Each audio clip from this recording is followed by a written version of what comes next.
Hello and welcome to yet another episode of Nubo's podcast. Today I have another foreign guest, but living in Copenhagen for quite some time now. 4 years, actually, yes. Yeah. Almost a little bit over 4 years. Getting there. But welcome. Why don't you introduce yourself? Yes, of course. I am Hazeem. I am from Berlin originally. Like Nubo said already, a little bit over 4 years in Copenhagen now. And yeah, thanks for having me. Yeah, you're welcome. So I'm thinking we have quite a lot to talk about, different stuff about life, about hip-hop, about beats, graffiti, whatever. But as I always do when it's someone who's been part of hip-hop and where hip-hop is part of our life and culture and everything, it's always interesting to see where people got it from, where it first came to them. So how did you discover hip-hop? How did it come into your life? Was it just a big part of where you grew up in Berlin, or... I mean, yes, definitely. I think my mother and my parents had a lot to do with making me listen to music that basically ended up being hip-hop. They were both a lot into jazz and funk and stuff like this. And even before I really got into hip-hop, I also found CDs of LL Cool J Walking with a Black Panther or Manu Dibango or Us Three, stuff like that. Some of the crossover stuff as well. Yeah. Exactly. So, and then my parents were in the US a lot because of their business. So in the mid-90s, they brought me some CDs back, like Jay-Z, and this was the beginning, of basically my hip-hop career, so to say. And because of that, I also got into German rap then, 95. That was also when the German scene was really starting to blow up, right? It started really in 92, 93 with that, didn't it? Yes, I was a little bit too young for that, but 95, there was a sampler coming out called Die Klasse von 95, where basically all the, back then famous rap artists were a part of. And I found it at the record store my parents went to every other day, and I got it. My parents bought it for me, and this was the point where I really got hooked into the music part of it. Definitely. Yeah, I can understand, because it's also really a growing scene because Germany is a pretty large country, you say, compared to Denmark, and even Berlin is a pretty big city compared to Denmark itself. Yeah. So I'm guessing Berlin, of course, is such a big city that it was also pretty local, some of the scene that you were getting into. Was it mostly just general German stuff before you got into local stuff? I mean, in the beginning it was just general stuff. Like I said, just the CDs that my parents bought for me, and then the CDs I discovered. And then it kind of started as maybe for a lot of people as well, that people in your class got interested into graffiti, and then you started hanging out with people in your hood and your neighborhood, and this is where it basically started.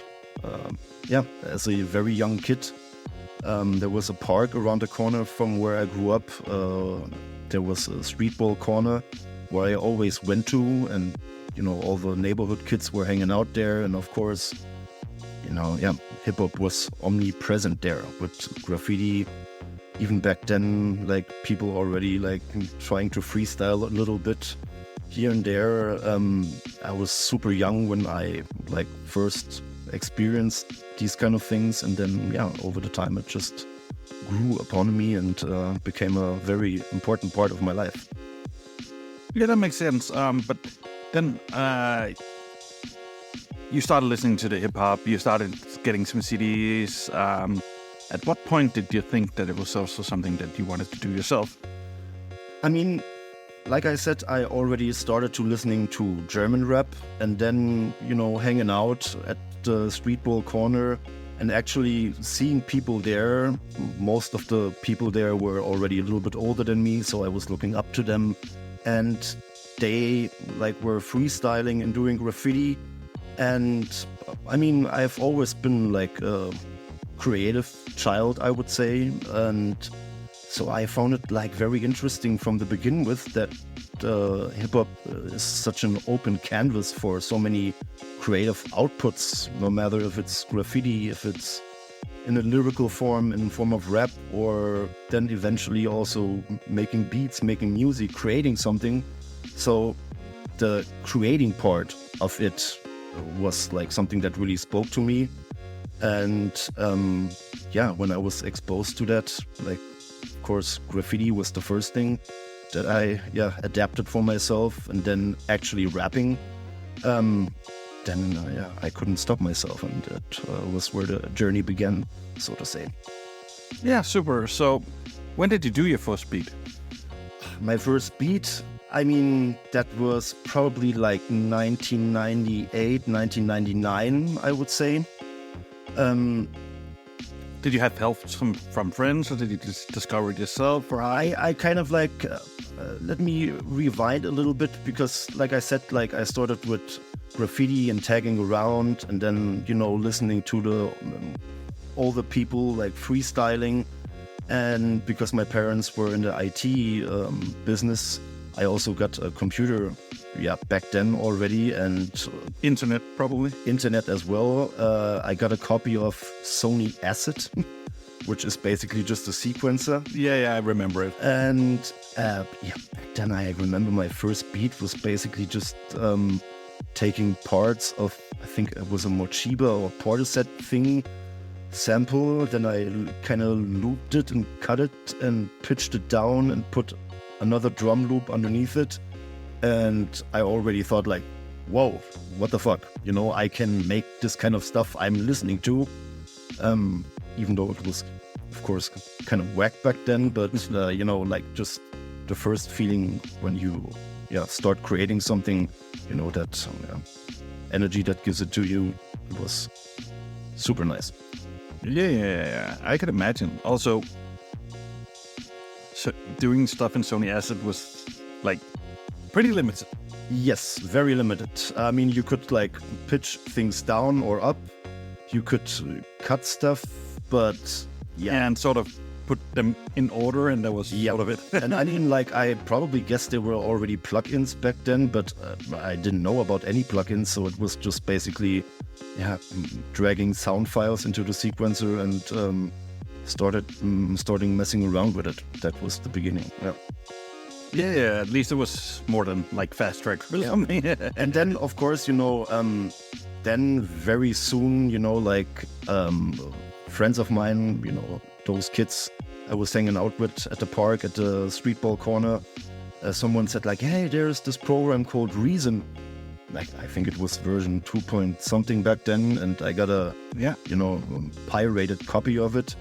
And this was like the beginning of where I understood like, okay, you can produce drum sounds, there is a kick, there is a snare, and this is how I slowly got into it. And of course, like I said, the guys were a little bit older than me, so I tried to appeal to them. So I was like, okay, if I can make nice beats for them, then I'm one of the cool kids, so this was also a super big drive for me to dive into that. Makes sense. But also, as you were talking about, you also started with the graffiti already back then. Yeah. So was that just also from being at the street ball corner and like seeing stuff happen? Yeah, I mean, I think Berlin is kind of special in a sense that like in other parts of Germany or even in Europe, you always had this connection of like hip hop and skating and this kind of stuff. In Berlin, that was really not the case, because Berlin had a very early graffiti and hip hop scene. And as also with graffiti, I was like super fascinated by that, starting 1995, where I did my first tags. But it was, always something that like happened outside, on the corner, so to say. And I was just super fascinated by, But it also probably was already a big community back then. Yeah, of course. Super crazy big community. And, when I was hanging at this street ball corner, there were also like people who were already a little bit more famous. So back then I was really literally the small little kid trying to be as cool as the bigger guys. Being starstruck. Yeah, exactly. And thank God they like took me under their wings a little bit. And so, yeah, I started hanging out. I wouldn't say on the street, but like, yeah, out there. I didn't have that many friends in school. Like very early, I was just having my circle of friends, in this kind of field. So yeah, and from minute one, I was completely hooked with it and identified myself with the culture. I think I had a pretty good understanding of, what hip hop is and what hip hop means, being creative from the begin with. So I just wanted to do everything. Graffiti, rapping, and then of course very early on also making beats. Yeah. Like in those like late 90s. Yeah. Who are the ones you were looking up to in Berlin? I mean, graffiti-wise, of course, there's the RCB, RCB crew. There were Old City, and then basically just, Berlin is a pretty big city. You have so many different neighborhoods. So it was basically the people from my area where I grew up. I grew up in West Berlin, and those were the local heroes of my neighborhood where I grew up. So those were the people, and they had like South Pole baggy pants and Helly Hansen jackets, and I was like, damn, that's what you want. That's what I want. But also, like looking at graffitis, everything is colorful, being creative. Yeah, that just really inspired me very early on. Yeah. What about rap and production-wise? Who are the ones you were looking up to there? Both in Berlin and like local in Germany, also maybe internationally. I mean, at that time, like I said, I started listening to German rap mainly at first, and back then it was Stieber Twins, it was also MC René, it was FAB. Basically die Klasse von 95. Yeah. Those type of guys. Berlin, of course, also had a rap scene, but they were not as mainstream. Yeah, that was later. That was later, so, but it was basically like considering music and German rap, that was the things I was looking up to. But of course, then when I started to hang out, also with people who were already a little bit more into hip hop, there was also like, I remember also one of the first records I bought was like Shoulders and AG, DITC, Big L. That was like the first things, I started consuming basically. Yeah. Yeah, I can imagine just my cat being a bit pesto. Yeah, he wants attention right now. That's okay. Yeah, that will happen sometimes when you have a cat here. But back to what we were talking about. So just to the paint picture, like they were like, how often were the jams? There were jams like pretty regularly back then, or? Yeah, I mean, back then I was a little bit too young to go to jams. I think like when I started to actually go out, that started like 1999, when I was also allowed to really go out. And of course there were like local hip hop parties from also the guys that were hanging out where I was hanging out.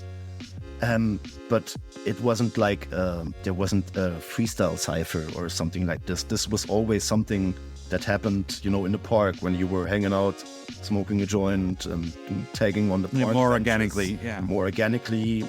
So there wasn't really something like cyphers at parties or something like this. It was really just, like hanging outside.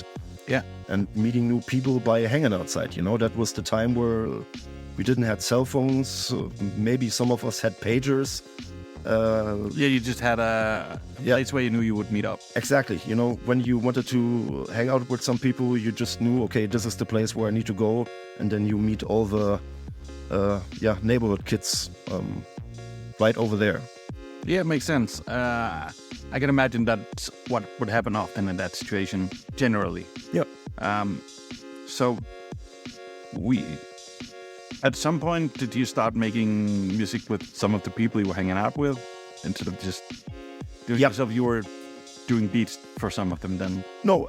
Or how did what was going on? So like the first people I was hanging out with, they, as I said, they were already a little bit older, and some of them were already like even into a little bit like criminal activities, not only graffiti, the typical Berlin bullshit. So yeah, I just wanted to appeal to them as a young kid, and I started like also rapping with them, and sometimes they laughed about me, but like I said, they took me under the wings. But that just gave me the drive to like, okay, I want to create something. So when I was home with Sony Acid and then Reason, I really was spending hours and hours and hours try to like figure out how to make it. And then of course, I put them on a mini disc and showed my little first shitty beats to them. Yeah. And it was, that worked actually. So I was, they took me into their crew, and you got to be part of it. Exactly. Yes. Yeah. So you sort of got inspired and sort of just got the will to keep on carrying on and being a bit nerdy about it, and basically to narrow it down, I just wanted to be a part of the Berlin hip hop scene, to be a part of the scene in my neighborhood, no matter if it was by doing graffiti or rapping or producing or wanting to produce beats for the cool guys I was hanging out with. And you wanted to be a part of it. Yes, exactly. And you ended up being a part of it. I ended up being a part of it, yes. So it also worked out. Yeah. So maybe if we fast forward a bit to like, then some years goes by, you rap a bit with them, you do some beats. Yep. You're probably painting a bit, I'm guessing, as well? Yes. I mean, then of course, around 2000, that was the time where like the heavy graffiti part of my life started back then, and I was painting a lot of subway trains in Berlin. For me, it was never a thing to like go on the S train line to paint line pieces. It was always trains, and especially subway trains. And I was sneaking out of the house when I was still living at home, of course, back then. And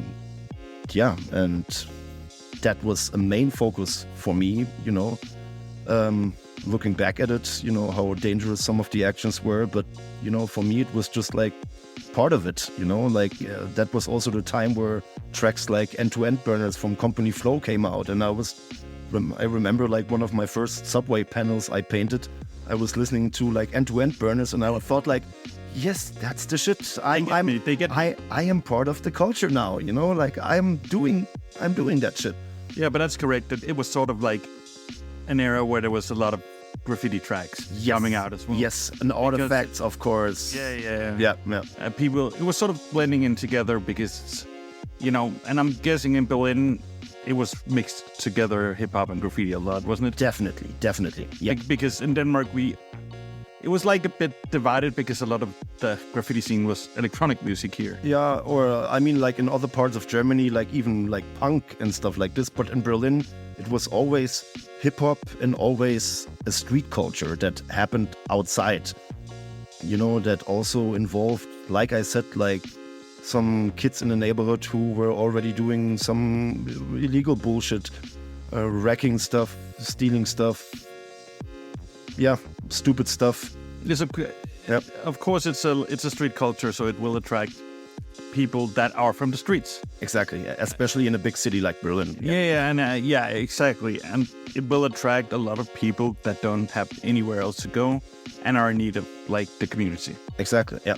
And then the community can be good for some, it can be bad for others, and some people, and as we also have talked about before, and as you mentioned earlier also, some people like got into the crime stuff more and more. Yeah, and I know a lot of people who did that back then, but that was basically for me even though I come from a good household and my parents educated me well and raised me well, but of course that was part of it even from a very early age on, you know.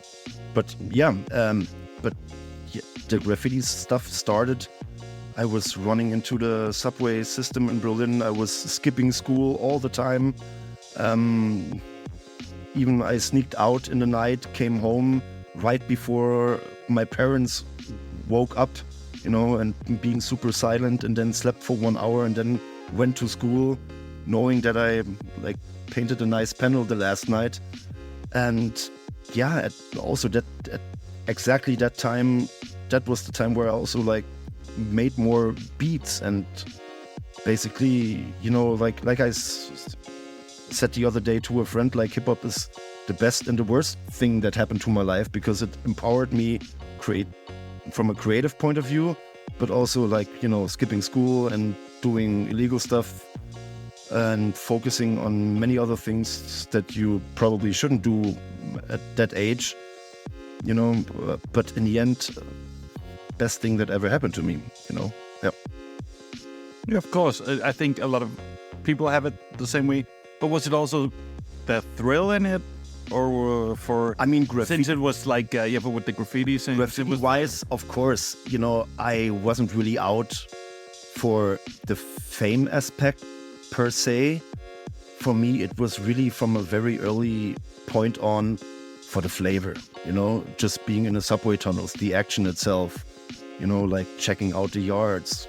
Also the creativity, I'm guessing. Of course, but also the creativity, trying to make a nice style, But also the challenge in making something that is nice. Exactly. In a short time. Because you're basically breaking into a subway yard and you have to figure out how to get in, and you go out, through the tunnels, and you come up in the middle of the street somewhere through the emergency exit.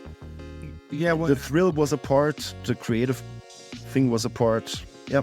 Yeah, it's sort of what is just generally something that's hip hop in itself, doing a lot with less. Yep. It's been the limitations that have created hip hop. You didn't have the instruments. People couldn't afford instruments. They couldn't afford to go to music school. They couldn't afford to have someone teach them piano or whatever. Yeah. They could have some turntables, especially after they the blackout. But so you had a sampler that could have 2 seconds. Yeah. Sample. Yeah. And then you had to build something from that. Yep. You had to paint something really quickly because that was your only canvas. Yeah, exactly. So you had to get in and out and get good enough to do it quickly. If you were to record something and rap, you had to have it memorized well enough, because you maybe only could afford 1 hour. So you had to have a whole song done, or 2 songs or 3 songs done in an hour. Yeah. But also, for me, it was also very early on that I realized, okay, this whole hip-hop culture, this whole movement, I was so fascinated by it that it, from a very early point on, kind of became like a religion to me, and I wanted to be true to the game, and I wanted to be a creator, so, yeah.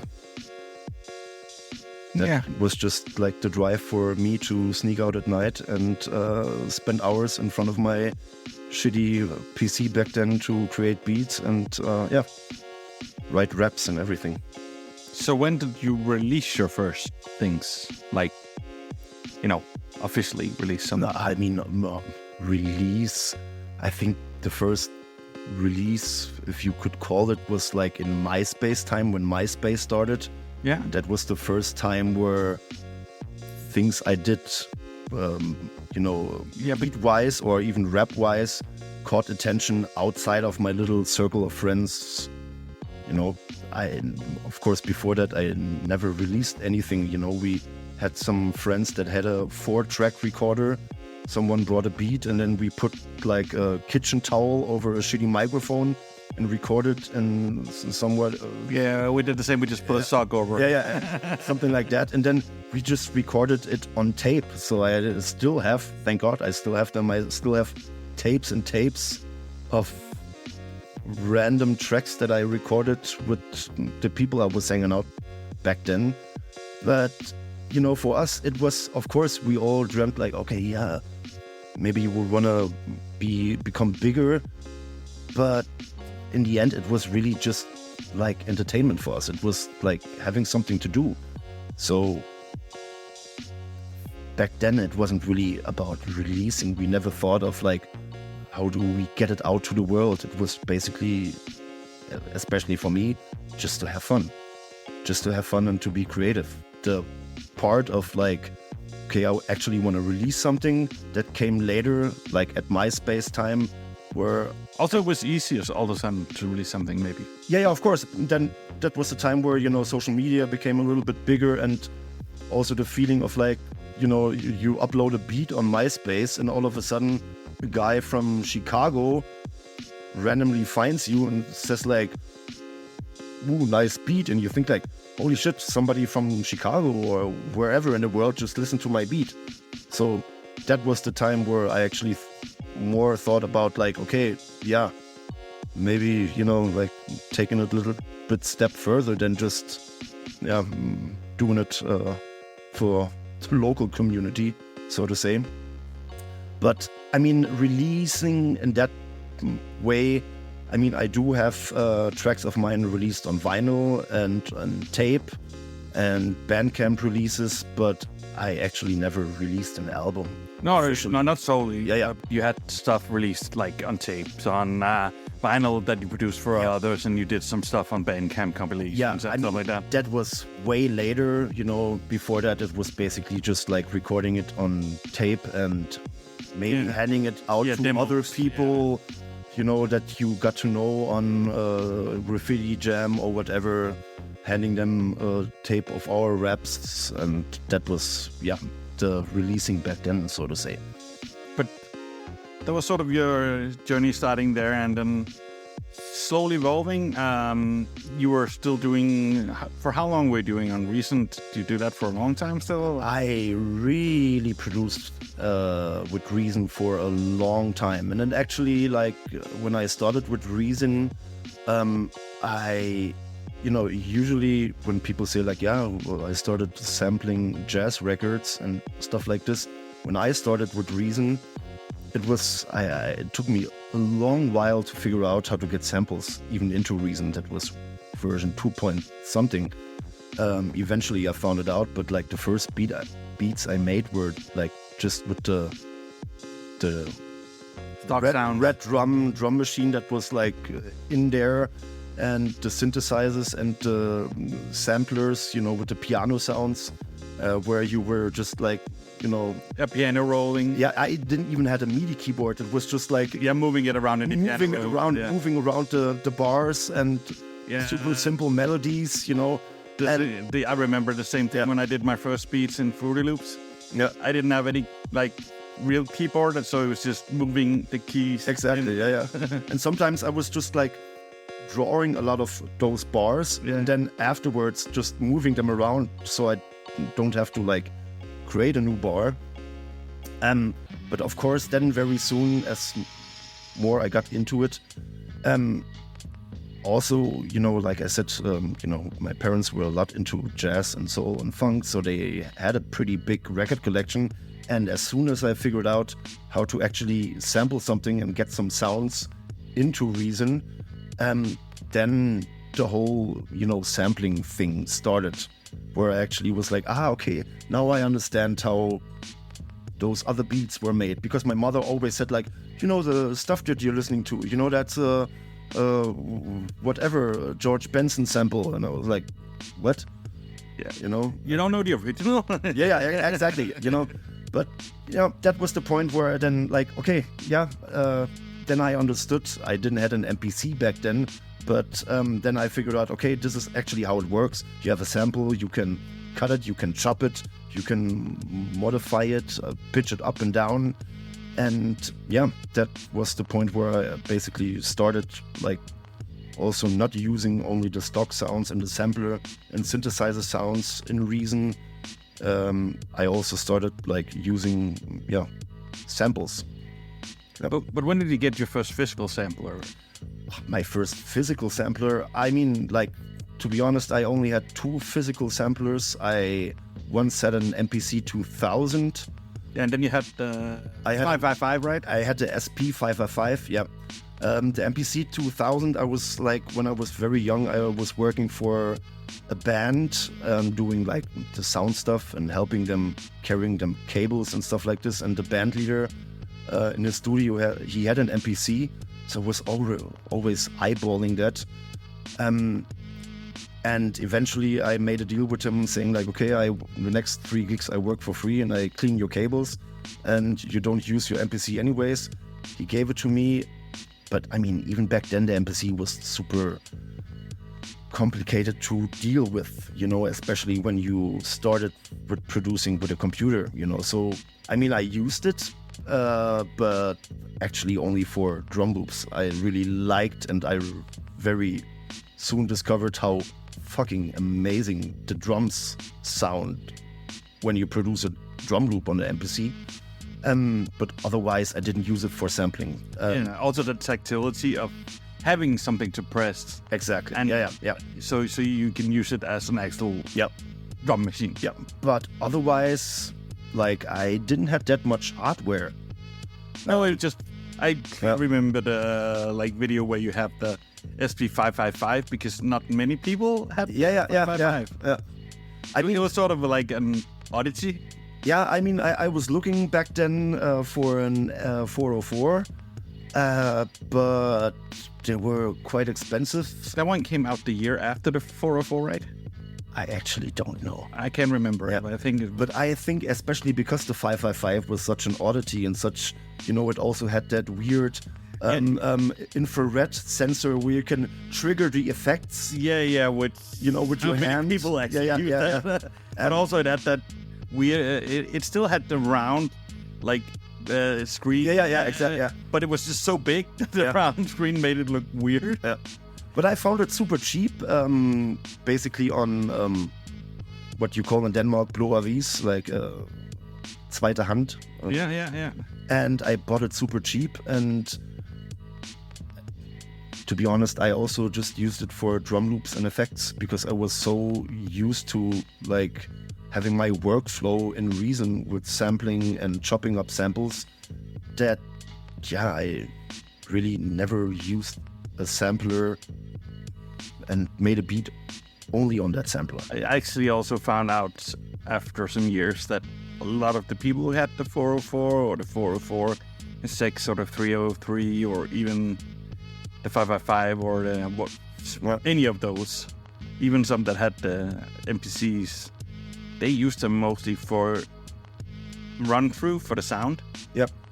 To like distort the sound or have it like that sonic feel, or for like especially with the vinyl simulator in the later ones, or just like the way it will fuck up the sound with the SPs. Yep. Yeah, exactly. I mean, the effects section, it was a time where that was a huge thing, using the effects even when you sequenced out a beat, just like the, twisting the knobs and things like this. But the beginning of the lo-fi era. Exactly, But I mean, going back a little bit, what was a very huge inspiration for me, like I already said, when I said I was listening to Company Flow and end burners when I was painting my subway panels. Back then, LP was like the god for me, Of course, I grew up back then listening to East Coast hip hop, DATC, stuff like this. But very soon, like when I then dug into like Company Flow and LP's stuff, very early on, I was like, what the fuck is that? That is so different. I would also say it changed a lot from like Company Flow to just. And then, of course, and then the Fantastic Damage album, But, like I really liked how different it was, and still it felt raw and organic, even though it didn't use that much samples, where it used samples in a different way, where it wasn't necessarily a loop where you can, okay, that's a jazz record or whatever. So Yeah, and a lot of stuff like intentionally off key or with dissonance. Or even like a little bit more electronic and rough. You know what I mean? Yeah, to me it is electronic. And Yeah. So I know. I know. I definitely had that phase where like LP was like, Jesus Christ. I was like, yeah, this is the stuff I want to do. You know, because it was standing out from the other stuff, and this was the, you know, after I started like sampling stuff, I was like, okay, no, I actually want to do a little bit more like this. So for a long time, I made like really weird electronic beats, you know, but that just masters your craft, you know, because you get to know. I would say that also stayed on because actually the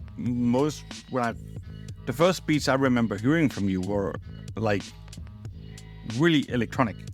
Yeah. Like when I remember the things that came out on, like there were the things you had on like Clickbait and stuff like those where it was more hip hop. Yeah. But on the Beat Geeks, I remember the thing with the Hulk Hogan. Yeah. It was Hulk Hogan, right? You did the remix for yeah. No, also didn't you do like one where he had or was it another one? Yeah. Where you had the actual release that came out. Yeah. With he had two beats, you had one. Yeah. But it was also really. That was really electronic. Yeah, exactly. Because that's what I remember first hearing from you. And I mean, like that was. You know, that was when the whole Beat Geeks thing started, and we probably will talk about it also in a later point. But I really found out very early, like, okay, this is kind of my niche where I felt comfortable and had fun doing it. Because, like, at a very early point, not saying that, like, sampling got boring to me, but I mean, I played the piano. So I had like a musical background, so I knew how to like play chords and even bass lines and stuff like this. So from a very early point on, I was like, oh, I actually want to like create a lot of sounds myself. It was super limiting in the beginning, and actually all throughout my career, it was sometimes a very limiting factor because you really depend on, okay, I need to play nice chord progression to have something instead of like just digging through samples and finding something that sounds nice and you take it from there, you know. But that was just like more, that spoke to me more to like just create everything from scratch, except from the drum samples I took from random libraries, you know. But for me, like I started to make weird and odd and electronic stuff and made that kind of mix of electronic, organic, hip-hop sound. That was my thing, from a very early point on. But was that also inspired by because to me some of the stuff that you did, like the electronic wise music, was also actually a lot of the music that was in a lot of the graffiti videos in that time. Yeah. Or in like that genre at least. Yeah, I mean, you know, like back then, coming back to the graffiti, you know, you had VHS tapes of the graffiti actions that some people cut together, and of course that created a flavor, looking at a whole car action and listening to a beat like this. So of course that was also a reason why I wanted to like recreate that sound to in a perfect world. Then actually what also happened, to listen to my own beats while I go painting, you know. So yeah, definitely that was a huge inspiration for me as well, to do stuff that sounded a little bit more like the stuff on graffiti videos. You actually have a point. Yeah, it makes sense. So you're at this point both painting a lot, producing a lot, so that is more or less what you spend a lot of your time doing, I'm guessing. Yeah. And I mean, you know, like I said, I skipped school a lot, but actually I at one point managed to finish gymnasium, moved out from my parents, and you know, like that was the time, early 20s, where I also like kind of realized that like some people I was hanging out with, you know, were not the best type of people to hang out with. You know, like maybe when I was a little bit younger, I thought it was cool, but then then I realized like, okay, yeah, they probably won't change and get more into crime stuff. And that was also the time where, you know, the whole MySpace thing started. So yeah, I was like looking further and connect to different people, you know. Back then, I had a couple of friends that I'm still friends with from back then, but that was also the point where I actually first met Saf Daddy over MySpace back then, and like started to like build up a different circle of friends. That was not so you hadn't met each other in real life by that? No. Okay. Like basically back then I was just hanging out with the hoodlums in my neighborhood, and then I slowly started to like realizing, okay,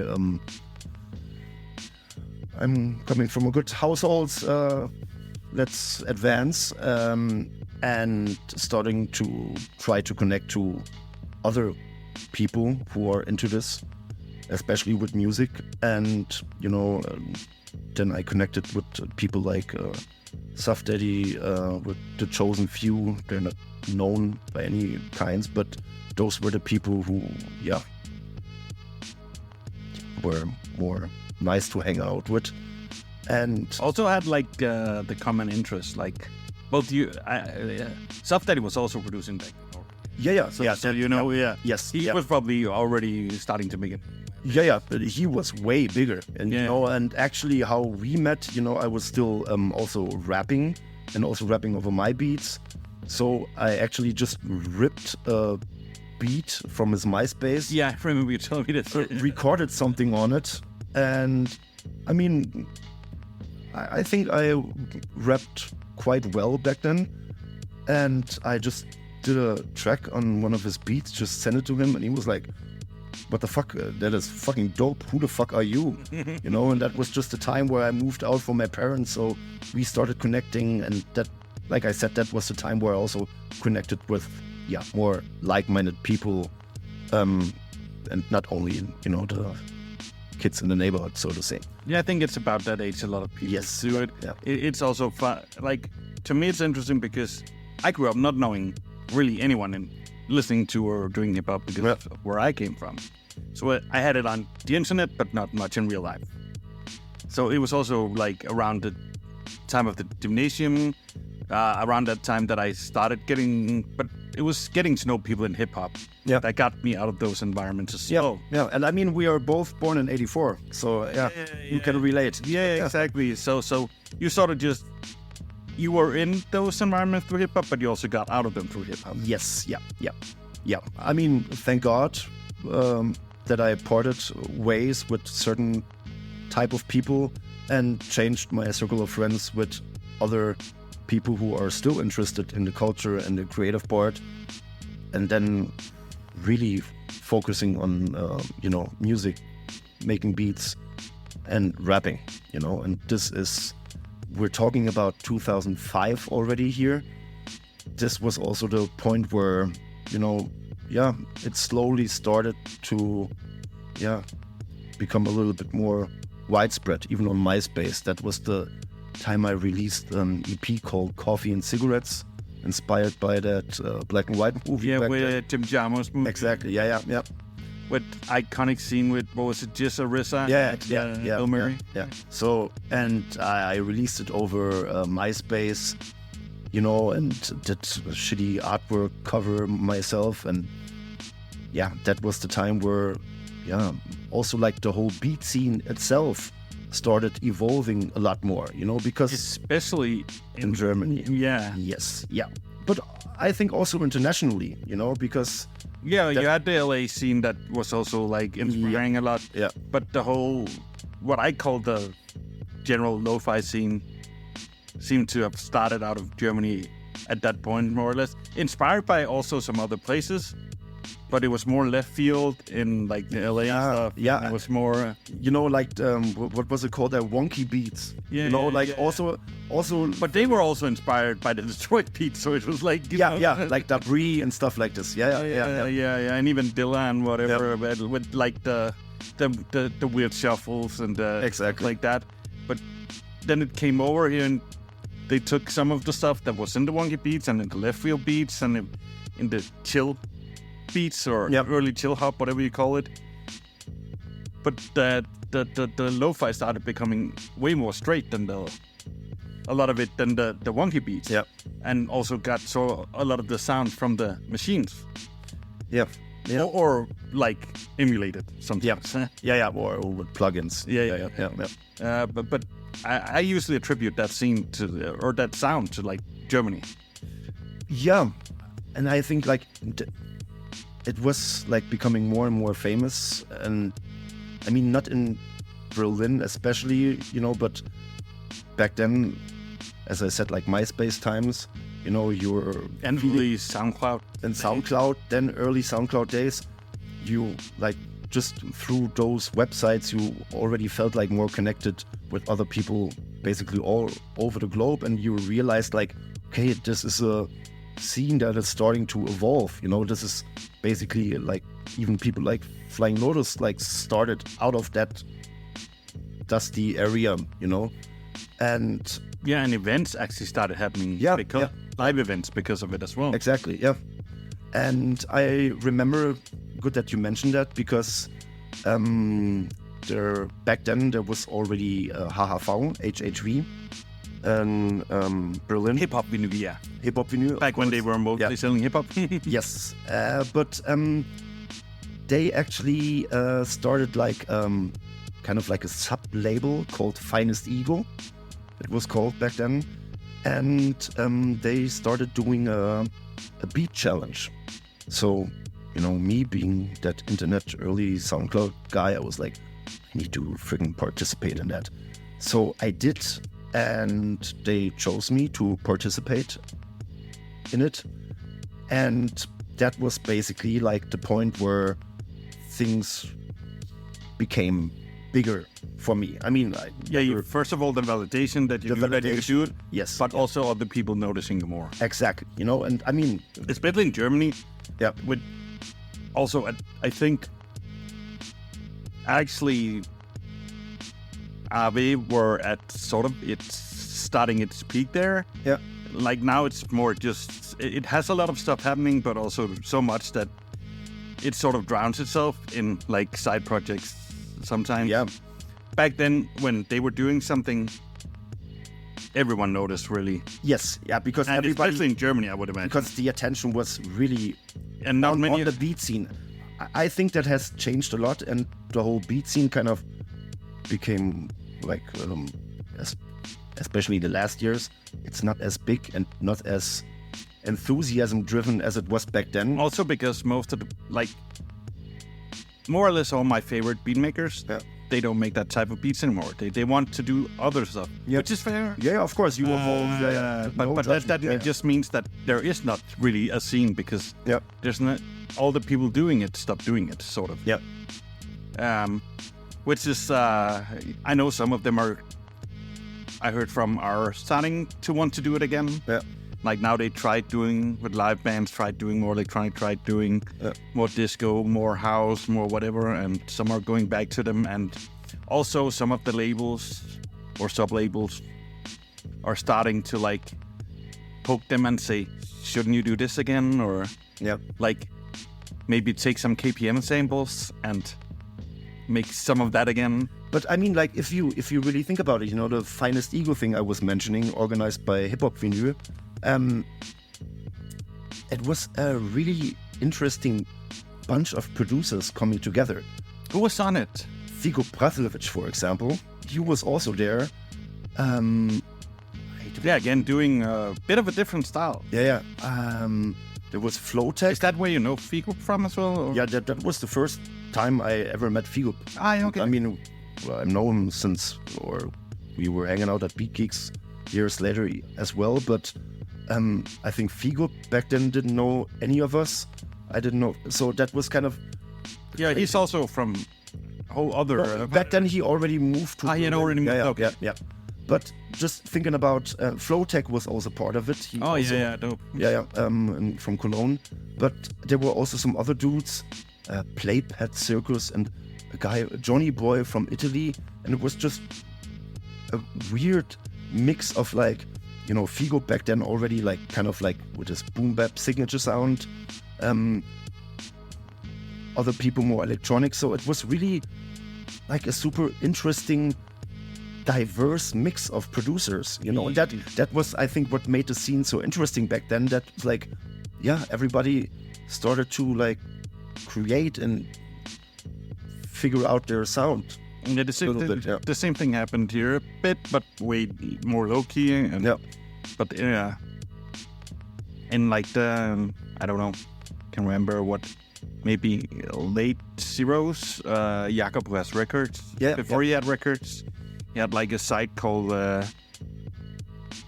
Dansk Hiphop, which was Danish hip hop releases, where it was like Wikipedia sort of for just Danish hip hop releases. And through that, he wanted also to focus on like the beat scene, so he did something called Beasts, like 2 compilations for download, where he like had some of the hip-hop producers, but also some of the like more what I would call electronic producers that he liked coming on. So it was like one of the first of that type of compilations from Denmark that wasn't electronic music. Yeah, because there was a lot of them with electronic music. Yeah, but for a long time, especially in Denmark, if you had instrumental hip-hop, it was the beat that people were rapping over. Yeah, and exactly. Instrumental. And it wasn't a beat made for, like, it was, if someone made a beat that were not really made for rapping over, it was an interlude. And, you know, and good that you mentioned that, because, you know, that was, first of all, the time where people actually paid attention to the producer, and also producers being able to make beats and people just listening to beats without the rapper on, you know. So I think also because the vinyls or releases that I bought, or the ones that I downloaded, the ones I listened to that were instrumental, were still like KDF or whoever leftover beats that or beats that wasn't taken by rappers. So they were often still with the opening in the sonic soundscape, or like the flow that could fit the rapper. Which when it became the beat scene more, it could have both sonically, it could be in a way where it sort of either compensates for the lack of the vocal, or is in a way where, because a lot of the lo-fi beats you can't really rap over, because sonically you can't put the vocals in there. And I mean, it's a beautiful, and I think it has a lot to do with like music software becoming more advanced and also more popular and more easily accessible. Also YouTube starting, maybe. Maybe also. It was like a lot of factors coming together, you know, people paying attention to beats.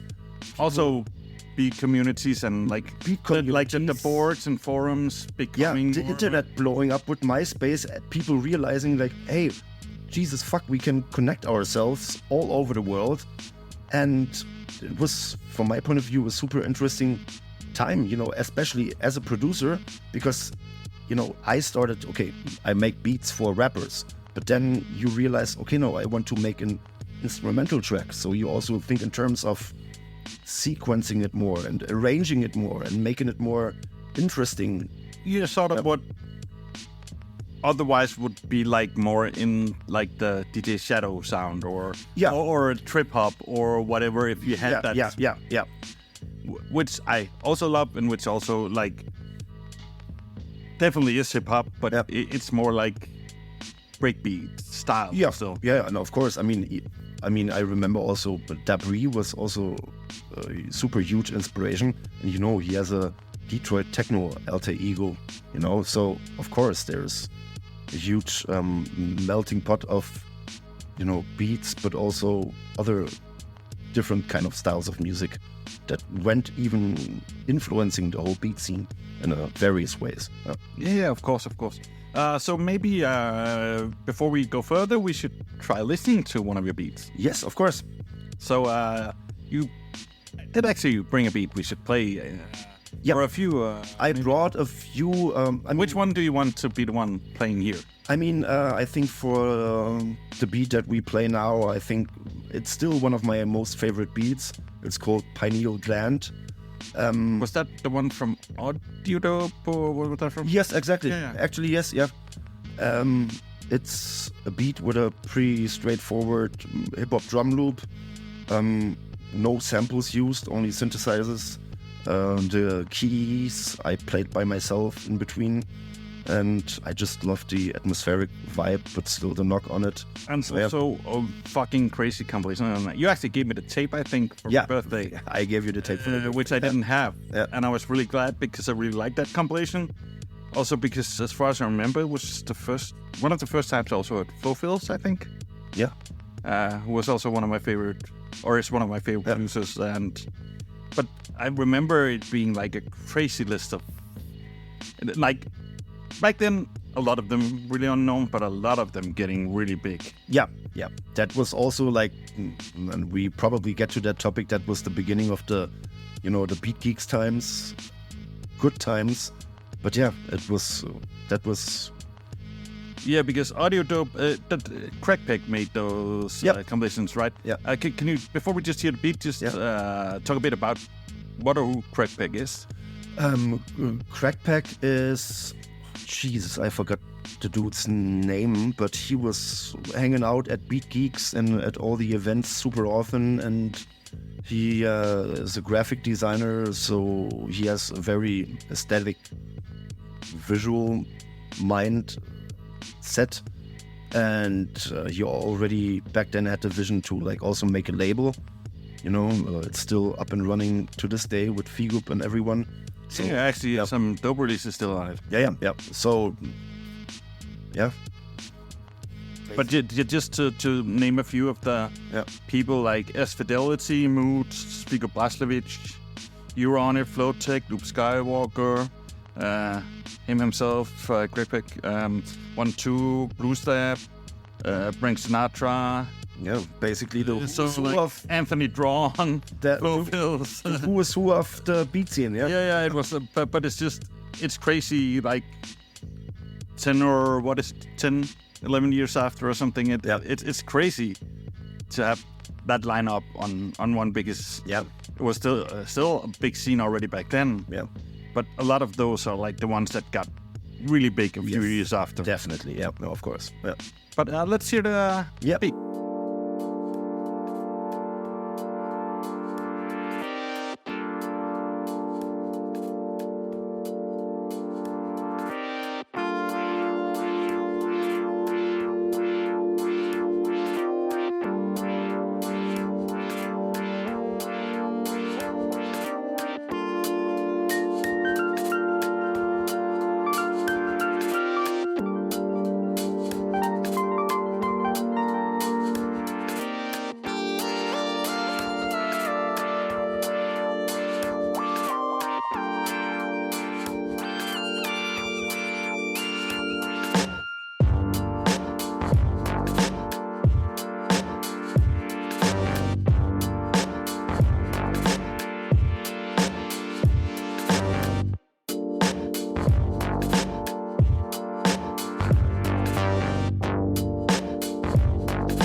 So that was Pineal Gland from Hazeem from the Audio Dope 2 compilation. So just a taste of what he did back then. Yes, exactly. So we're moving a bit forward in time. You started doing the stuff on MySpace. I'm guessing you also went to SoundCloud. Yeah, that was already SoundCloud times. Yeah. MySpace was already dead at that point. Yeah. But then it seemed that SoundCloud became sort of the new MySpace in some form, because especially for beat producers. People were really connecting through the messaging system and commenting on each other's beats, and you saw people getting like crazy number of followers and people downloading their beats and playing them when they were DJing and stuff like that, because Serato had also came out and stuff like that. So you were, when did you start DJing? I mean, DJing, I always feel a little bit embarrassed, especially when I talk to DJs who actually DJ on turntables, like yourself, but also when I was hanging out with DJ Hype and got to know him, of course I respect that art form and of course I also tried it myself and I had turntables, but DJing for me basically became kind of a necessity, because at one point, we talked about my stuff was more exposed and I actually had to, perform my beats somehow, with the Finest Ego competition, where I was like, okay, how the fuck do I do that? Back then I was already switching on Ableton. And then actually the DJing thing came into place when Le Bob started this Beat Geeks thing with Saf Daddy together. And I was also, I think I played a beat set at the first or the second Beat Geeks event. And of course, me being a friend of Saf Daddy, I was always hanging out there. And of course, I mastered my craft of performing beats and finding out, okay, cue points here and loops here and this and that. And then Saf Daddy moved to Australia back then for a year. And Bob back then basically said okay, who am I running this Beat Geek things now with, And it was actually me. So that was the point where I really got into the DJing part. And I mean, from the beginning, it was quite easy because I approached that whole DJing thing from a beat producer perspective. So for me, it was all about loops, cue points, effects, and then creating a mix, organic sounding mix that catches people's attention in the club or at the venue or wherever. That was my approach into the whole DJing thing. And then very soon, especially because I was known for that kind of more electronic sounding stuff that sometimes also worked quite well on the dance floor, because at Beat Geeks, when I started being a part of Beat Geeks, we had a guest who was performing a beat set, and then afterwards we were DJing. So, the stuff that I was playing really worked quite well on the dance floor. So I was getting into okay, how to master the craft of DJing. And by DJing, I mean, I didn't even use Serato. I was just using Ableton or just DJ software, but I put a lot of work into it in terms of cue points, effects, making nice transitions. And then also, and this is, I think, what a huge part of a great DJ makes is the selection, and also, making tracks fit together, flow, transition into each other. So that was my approach to the whole DJ thing. And then of course it evolved more, because then I realized, okay, now I got the people dancing with my electronic kind of sounding beats, but then I realized, hey, but I also like this track and this track. So I developed that kind of like DJing style of like mixing beats, then classic hip-hop tracks, but then also some super random, I don't know, funk track in between.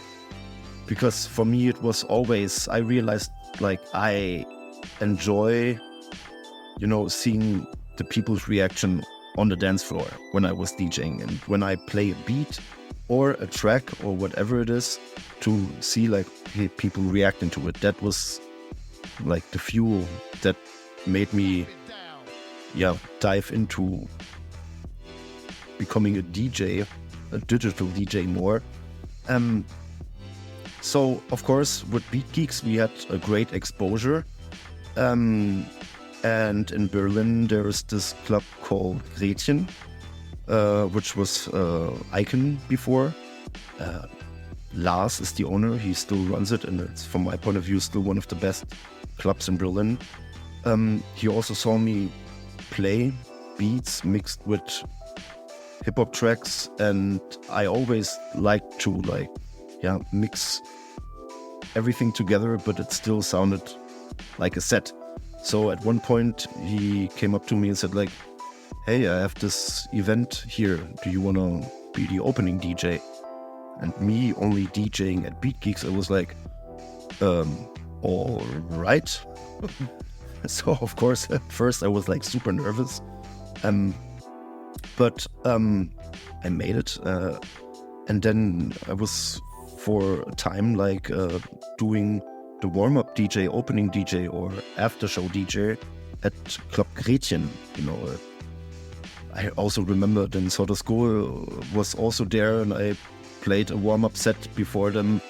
But then, especially at that time where like electronic, more bass beats became more popular, you know, I was really like with what I already did, not that I was adapting to what was popular at that time.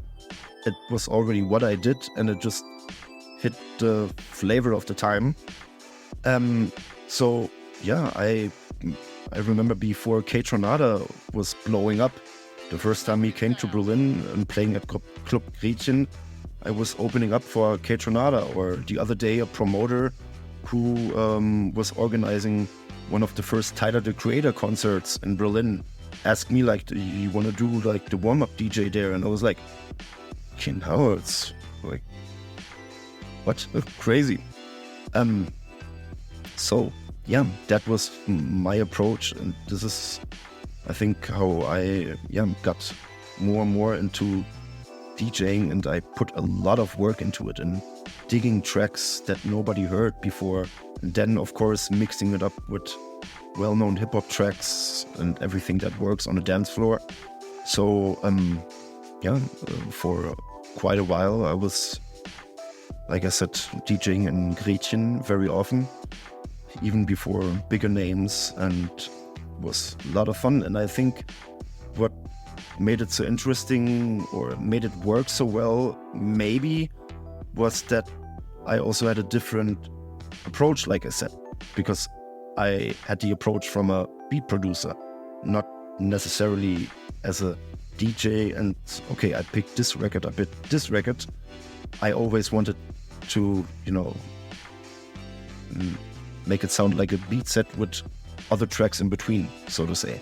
And that really worked out well, even to the point where I was booked for beats / DJ sets in Vienna or in Belgium or Cologne, Hamburg, Stuttgart, even making a little bit money out of it, and still making beats on the side. And this was the point where it was like, okay, now I really get some exposure. Yep.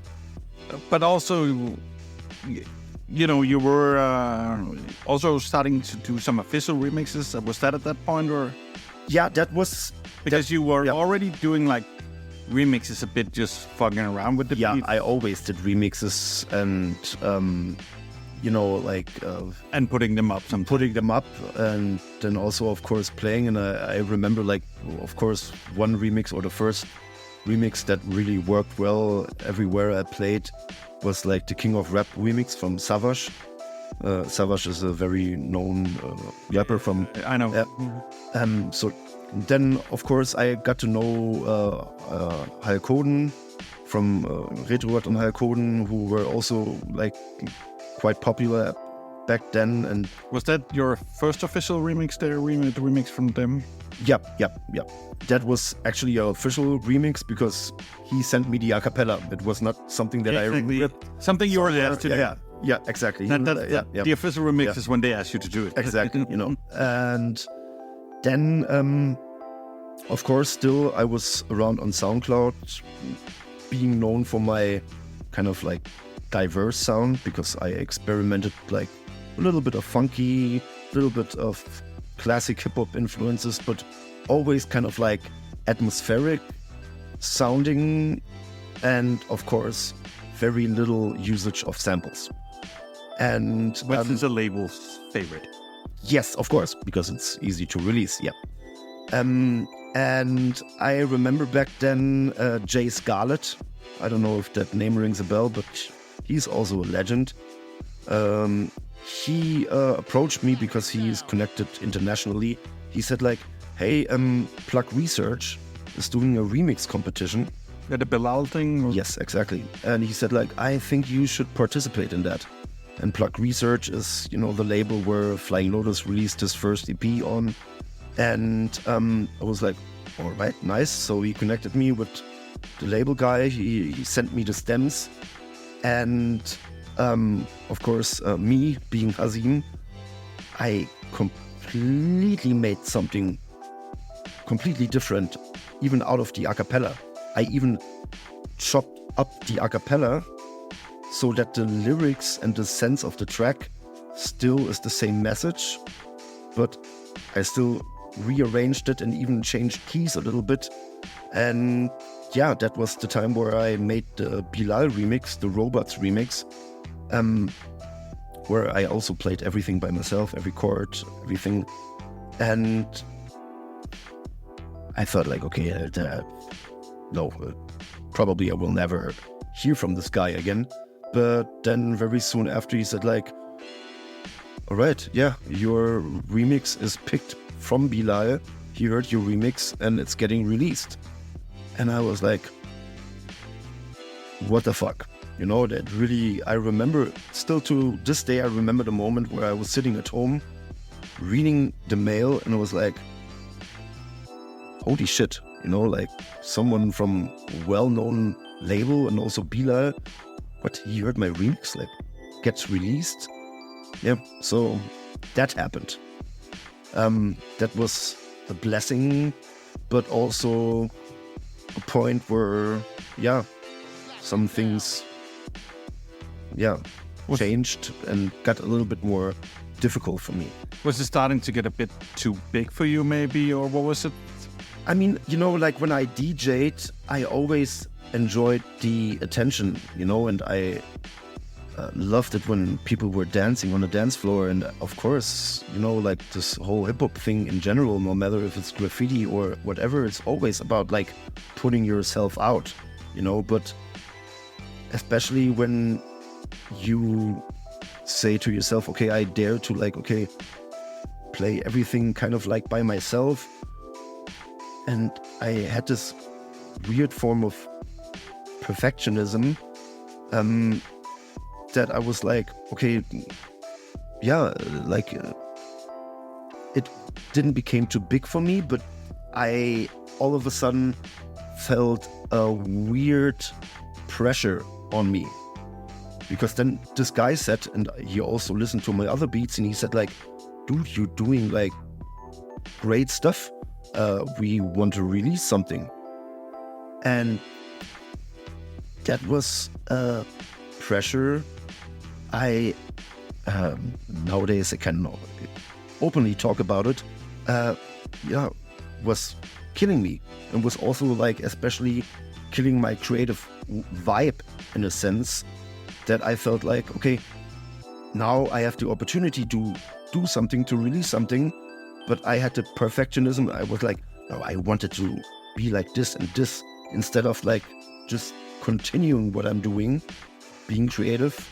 I started to overthink and started to develop doubts about what I do. Does it sound nice? Is it really something that people want to hear, And also looking back right now, I know, like, of course, it was also a difficult time in my life personally. And I also had like a kind of like a depressive phase in general back then. So it kind of like all just like collapsed on me and killed my creative flow in a sense, and that was the reason why basically that remix, even though everyone would be happy about it, looking back at it, I wish it would have never have happened, to be honest. Yeah, it's sometimes not everyone is also meant for like to be big, because it's not for everyone. Because you like the attention from the dance floor, but that's like localized. Yeah, and that's a few and more people. real, more. It's more of a recognition than attention, actually. Yep. It's the spotlight is different than if someone starts recognizing you without you playing, or someone starts asking you to do stuff. Or also, I'm guessing that what is also interfering is the label part. Not that they necessarily said that you had to do something, but you, as you're saying, overthinking it and being that you have to do something that's what fits that instead of just doing. Yeah, and then you all of a sudden have to, think about, okay, is that beat arranged enough? Should I add something? Is it enough? Or, looking back, just should have said like, okay, fuck it. That's how the beat is. And I mean, people released simple beats where not that much happens, and it was still a banger, But back then, for me, I just overthought fucking everything, Yeah. And I can imagine I also have friends that are just stopped making music for sort of the same reasons. Like just the pressure was too big and too much. But what year are we talking about here? Just to put it in perspective for people. Oh, when was the Bilal remix? I think that was 2013, 14, maybe even 15. Yeah. But it is still in sort of the early Beat Geek stages still. Yeah, exactly. Yeah. And I mean, like the whole Beat Geeks thing, with me being a part of the Beat Geeks team and DJing, continued afterwards. And also, that wasn't a point where, as you said, I didn't stop making beats. I still make beats up to this day. Like, it's a part of my life, the same way I... Yeah, so you just keep them more to yourself. Exactly, but like, in general, the whole thing, no matter if it's beats or, you also know that I also started going out painting trains again. The creating part will never stop, and there was never a point where I didn't make beats. It was just like that I kind of stopped putting them on SoundCloud and, putting them out there, that fits the description better. Yeah, because it's not necessarily that people stop making stuff. No, never. I will make that beats. People stop like releasing it. Yeah. But also the whole Beat Geeks thing, that continued for some time, but then it sort of faded out a bit, or how did it happen? I mean, of course, like the Beat Geeks thing at its prime time was like we had Dexter, we had all the well-known names there, and it was a big community. And people were actually also coming. Keep in mind, we were running it twice a month on a Tuesday. And we had the beat sets usually starting around 9. So a lot of people came for the beat sets, just listening to beats. And then afterwards we had that party part, where I was also shining a lot. But, that was the time where also the whole, beat scene became a little bit less popular, I don't know, and less people actually came for the beat part of the Beat Geeks. And at some point it really just became a party, not a beat showcase. Beat showcase, like Bob and Saf and me, we still played beats even when we were DJing, but the attention shifted, and also Beat Geeks, we did it at Monarch, at Cottbusser Tor, super central. A lot of people came, a lot of random people came. So yeah, it kind of shifted more and more into that party thing where people came late. So they missed the whole beat part. They didn't even know that we had a beat guest. They were just like, okay, let's go to that place where those 3 drunk guys play that weird mix of beats, hip-hop and funk and electronic beats, that what it became. And yeah, that was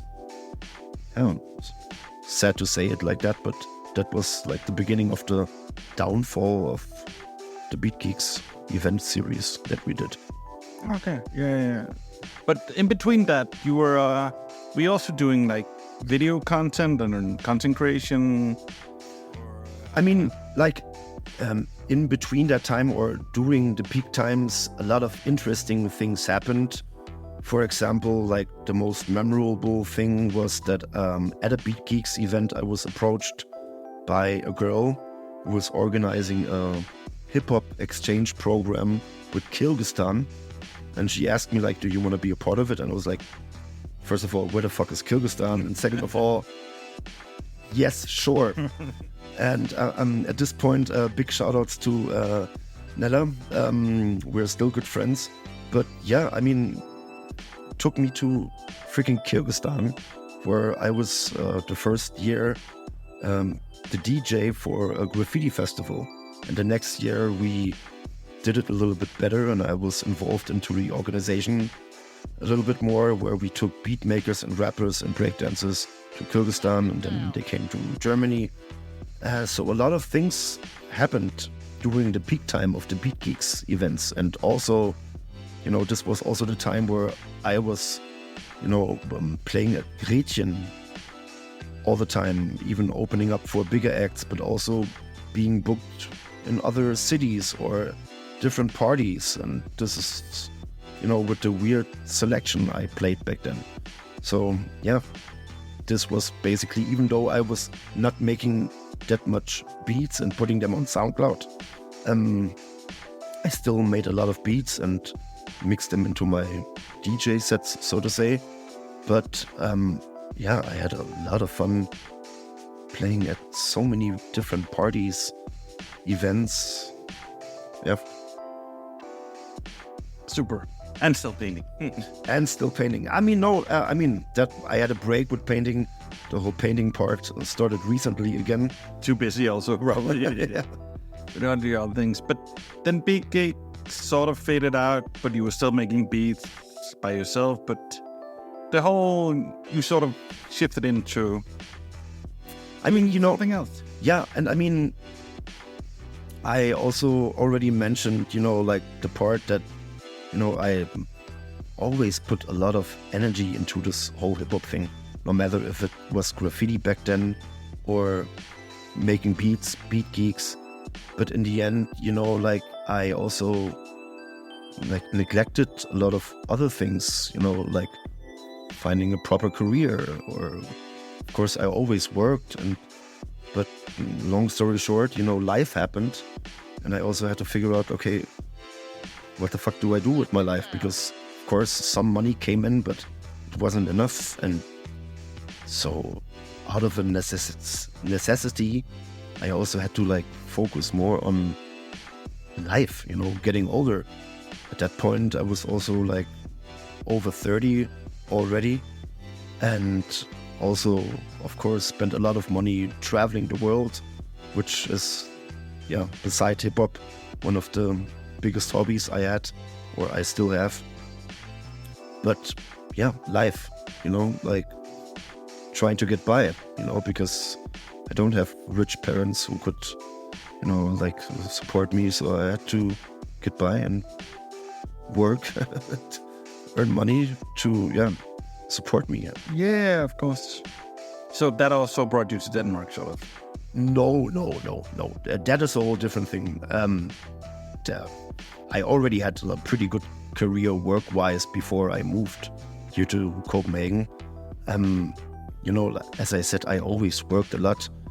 For a very long time, I worked on film sets as a set runner. I did event stuff, working as a hand here and there. Eventually got into the whole catering thing, and I professionalized myself. And that moving to Denmark was a complete different thing. I just it was way later in life. That's good. But so you sort of just got into the grown-up life. Yeah. Which doesn't mean that I'm not hip hop anymore. Like I said, I still make beats, and and maybe at some time you will release some. Exactly, and this is something that I think about very often, because now that I especially don't have that pressure anymore, and I'm also grown up now, and a lot of things changed, so I think it will definitely happen sooner or later that I will all of a sudden upload beats again on SoundCloud. The same way that I all of a sudden started painting trains again, probably will happen as well. So the hip-hop journey is never over, will never be over, because as I said in the beginning, it's a huge part of my life that I can't imagine my life without creating something in hip-hop. Yeah, well, also as I talked to my last guest about, which was in Danish, so you haven't heard that one now, but it's just that even in your professional career, you probably bring some from hip-hop with you. Yeah, of course. You do a lot of the stuff, and you bring some of the creativity with you, bring some of the ways of doing stuff, and even the career you're in, it's you can bring some things in. Yeah. You can also bring some stuff in that you use from your, organizing events and doing beats and using the computer, whatever. Yeah, and also dealing with people, especially when you grow up in the hip-hop scene and you get to know a lot of different kind of people, street kids, different characters, that just really gives you an advantage in terms of that you are able to deal with different kind of people. And as you also said, the technical background,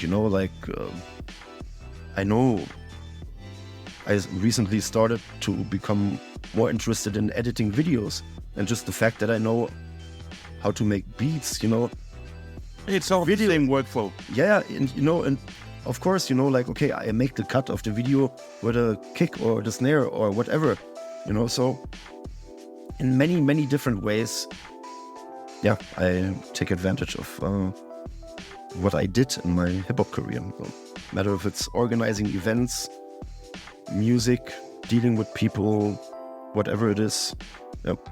Yeah, and then you'll probably also be making beats and at least doing some sort of graffiti.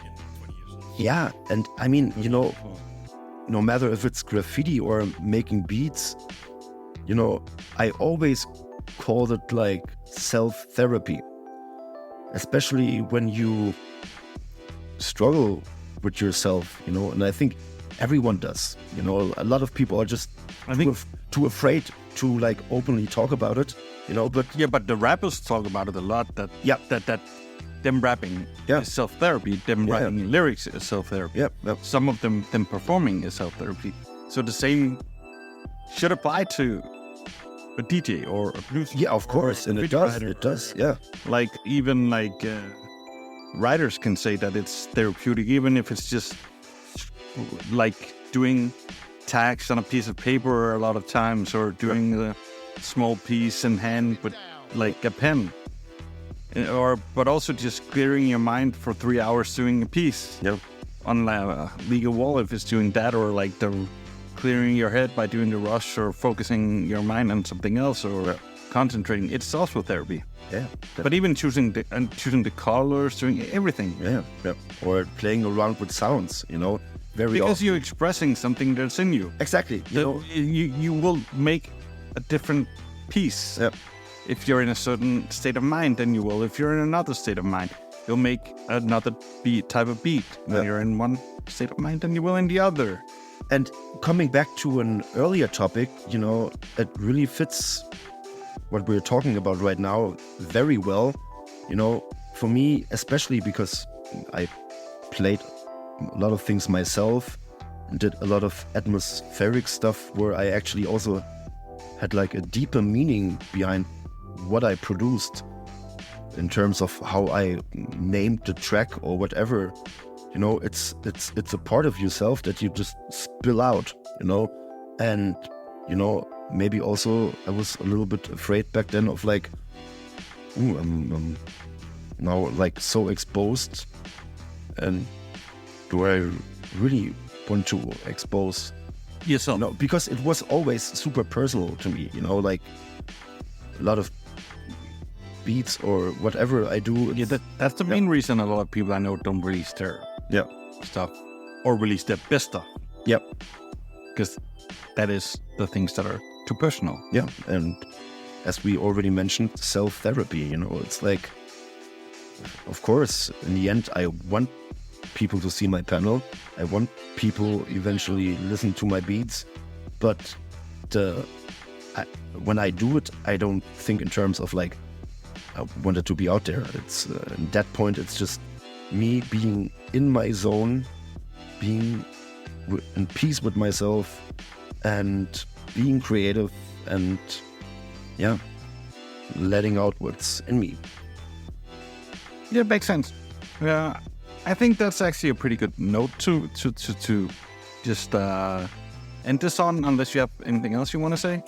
No, not really, because I think that's like a pretty good way to like put it all together. That you know, it's a circle. It's a circle. Yeah, exactly. I definitely agree.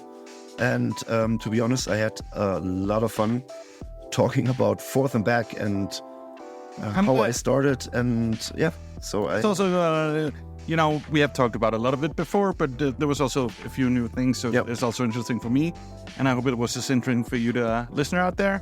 So thank you for coming.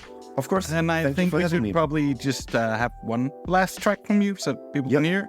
So do you have thoughts about what the last track should be? Let me think about it. Maybe I think about it and then you just edit it in afterwards. I'll do that. So here's the track that me and Hazeem agreed on. But otherwise, just, you know, find me on Instagram, and maybe one day I will release beats again, like maybe in and then Jesper will 2023 you might get a Hazeem beat. So look forward, keep an eye out, and it will be tagged everywhere. So just go to Instagram. That's more or less the only thing you have now. Yes. Or I think you actually have some of your own homepage still up. I think I think there is a Hazeem.de page. Yeah. But I don't think that's been updated for like 10 years. I probably don't, But anyways, thanks for having me. Great fun. Bye. Peace out. Peace out. Take you on a trip.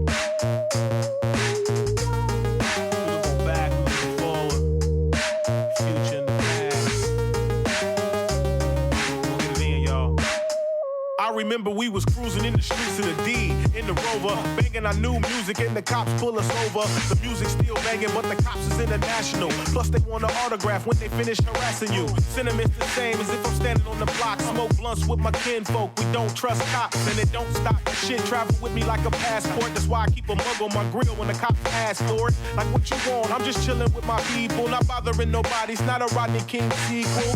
Now I'm like, officer, I got a show to do, and you can have a couple of tickets and bring your daughter too. Big fuck you, get cheese like fondue. These things were discussed with me and my crew, and I wouldn't change a minute of the past. It laid the foundation so the future is a blast, nigga. Yeah. We gon' take a trip to the future. We moving light speed, yes indeed we might lose ya. So you should hold on, been at it so long. The future's so bright cause the past lives on and on. And we gon' take a trip to the future. We moving light speed, don't get mad cause we make you say they moving so fast. We go into the future from the past. Past. Let me break it down now. I used to dream of me familiar rocking your town. And when the venue turn the lights up, we hit the stage and all the people go nuts like